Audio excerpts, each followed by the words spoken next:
Praise the Lord. Ang message. At ito po yung napakagandang salita po ng ating Panginoon. Sabi nga po, pag pinag-usapan po natin yung love. In the name of love. Amen.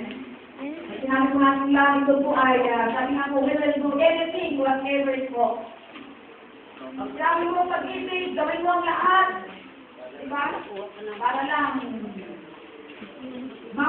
makasunod natin yung ating nararamdaman. Diba? Yung mga Dami ko ng big. Ayan, nila. So, pag sinasabi ng pag-ibig, tatawirin mo ang mundo, akitin mo ang, ano ba yun?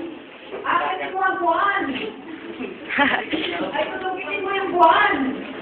No? Napakaibang hangganan ng isikam ang buwan. Ihalin mo sinong ginamahal sa iyong lahat. Diba? Pwede doon na.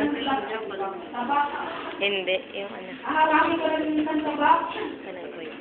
Hindi ka natatakot dahil sa pag-ibig mo. Diba? Kahit kaya ka ng tatay mo. Kahit sakay ka ng tatay mo. Basta ang para sa'yo ang pag-ibig ang susundin mo. Diba? Ito parang ganun sa ating pag-ibig. Sa pag-ibig.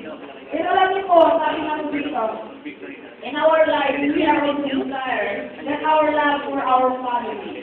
Diba? Even our wife, our husband. Ang beloved. Ito po yung ano po natin dito ay nagiging mag-grow at mag-grow hanggang sa tayo Ano niya, nire-record ko lang. diba? Kaya nga po yung mga pinakakal. Sinasabi mo ng maaari, grow and smart. Mahirap at tigil mo.